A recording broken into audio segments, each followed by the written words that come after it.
Lors de la précédente vidéo, on m'a fait un retour, comme quoi je n'avais pas assez d'humour, que j'étais trop sérieux dans mes vidéos.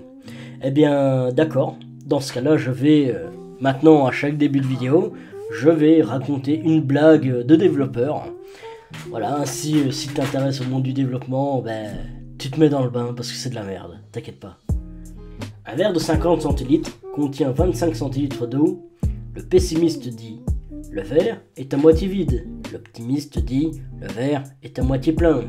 Le programmeur front-end dit: le verre est 2 fois trop grand. Tu es...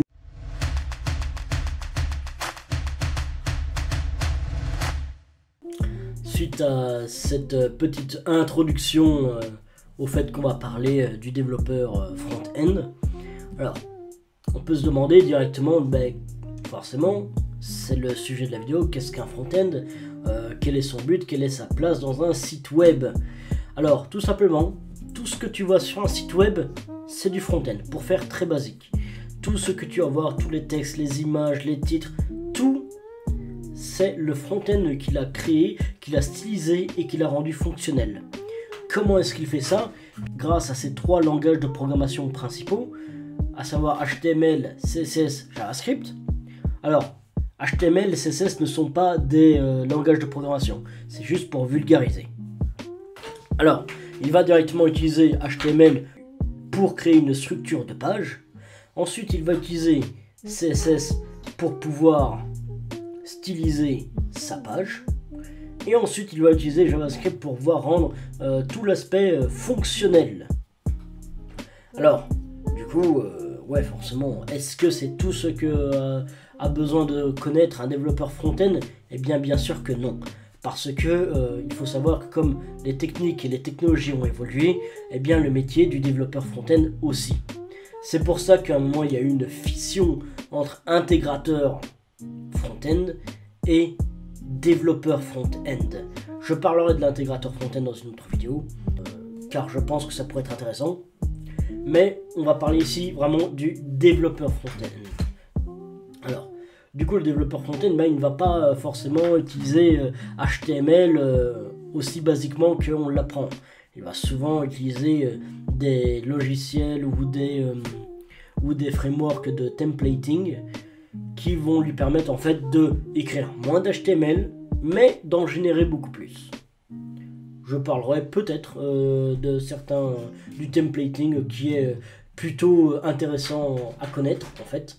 C'est même, je vais dire comme ça, vital pour créer des sites web dynamiques. Ensuite, au niveau de CSS, est-ce qu'il fait du CSS pur?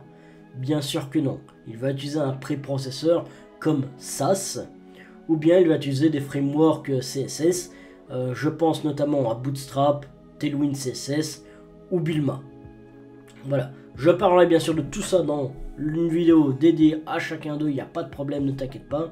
Je ne vais pas me répéter éternellement, mais voilà, c'est juste histoire que ce soit les premières vidéos, histoire que tu prennes la température en fait. Aussi te donner un petit peu de hype pour te dire ben, abonne-toi à cette chaîne parce que les vidéos vont arriver très vite. Ensuite, bien, pour ce qui est de la partie JavaScript, est-ce qu'il va utiliser du JavaScript pur? Bien sûr que non. En fait, le développeur front-end va utiliser des frameworks JavaScript qui vont lui permettre de tout simplement d'étoffer sa manière de programmer. Il faut savoir qu'il y a 3 frameworks principaux. Alors je vais dire framework entre guillemets parce qu'il y en a un. C'est une librairie très efficace qui s'appelle React.js. Donc ouais, c'est pas vraiment un framework, mais on le considère dans le framework. Voilà, parce que il fait à peu près le même taf et c'est assez balèze. C'est d'ailleurs très populaire aussi. Mais il faut savoir qu'il y a aussi Vue.js qui actuellement gagne énormément en popularité. Mais il y a aussi Angular, donc la technologie de Google qui est très balèze. Ce n'est même plus comparable tellement on est sur un autre niveau. Mais chaque chose en son temps. tu attendras la vidéo pour pouvoir connaître exactement qu'est-ce qu'il en retourne de ces frameworks. Ensuite, d'accord, on sait bien qu'est-ce qu'il utilise, on sait qu'il utilise des frameworks, des templating et des préprocesseurs, voire des frameworks, même des librairies en JavaScript, j'ai peut-être oublié d'en parler. Mais voilà, qu'est-ce que maintenant fait le front-end en tant que métier? Parce que d'accord, on sait bien qu'est-ce que tu fais en tant que développeur, mais dans le métier concrètement, qu'est-ce que tu fais? Tout simplement, tu reçois, depuis le début, tu reçois une charte graphique, tu dois savoir lire la charte graphique, et cette charte graphique-là, tu dois savoir la traduire en code, avec HTML, avec CSS, et forcément tout ça dans ton framework JavaScript.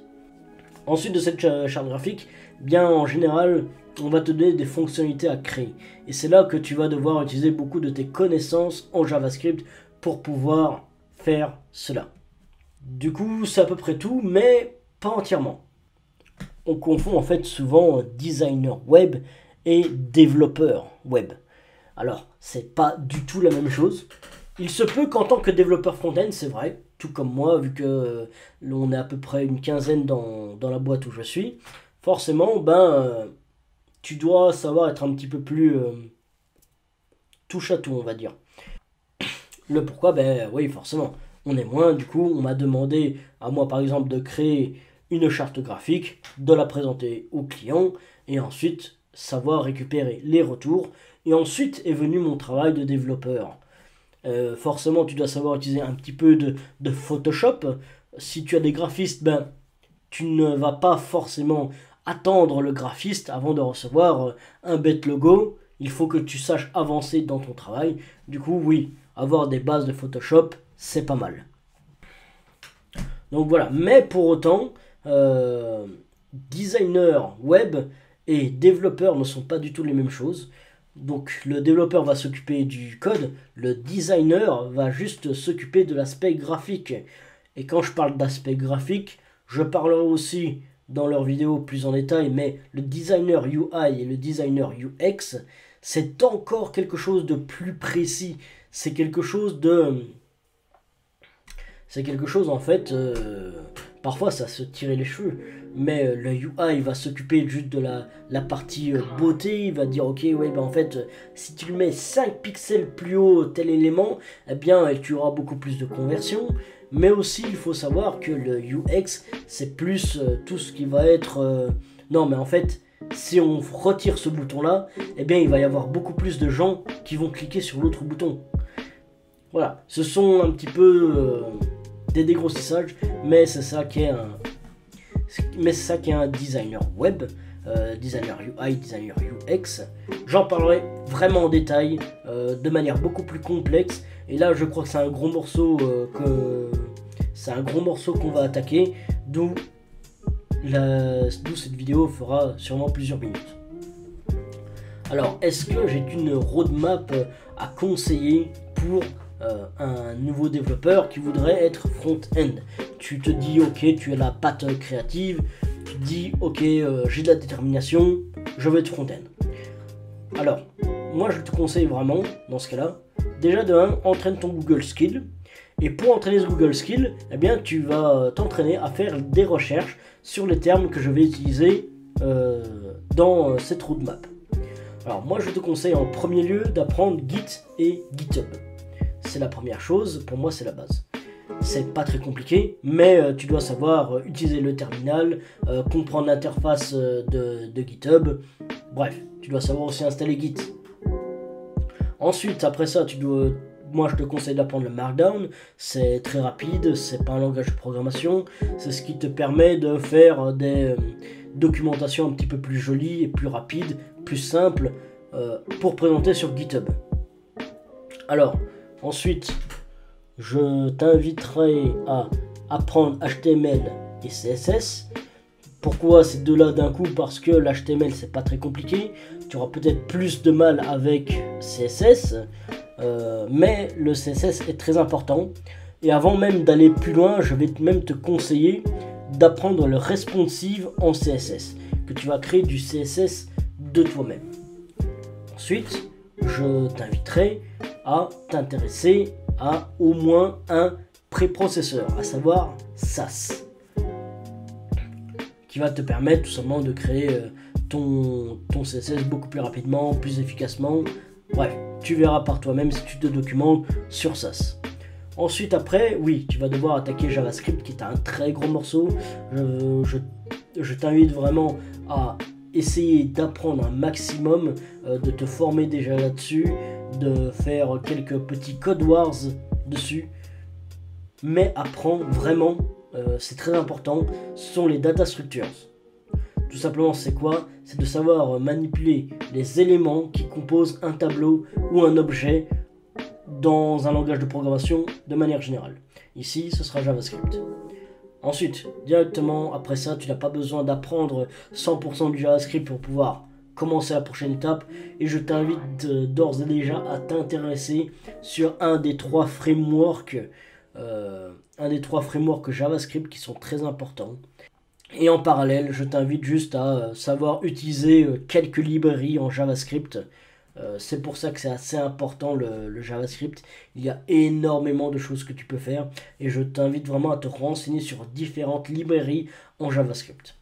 Alors, c'est tout pour cette vidéo. Merci de m'avoir écouté. Je t'invite d'ores et déjà à t'abonner à cette chaîne. Tu peux aussi rejoindre mes emails privés. C'est le premier lien dans la description. Tu vas pouvoir recevoir du contenu exclusif, gratuit, et aussi tu pourras savoir quand est-ce que la formation gratuite sur JavaScript sortira, vu que je communiquerai tout sur les emails privés. Il faut savoir aussi que si tu fais partie des insiders, en t'inscrivant à ma liste email, tu pourras directement rejoindre, si tu as Facebook, le groupe Facebook des insiders, qui est un groupe privé. Donc voilà, merci d'avoir regardé la vidéo et n'oubliez jamais, n'abandonnez jamais vos rêves.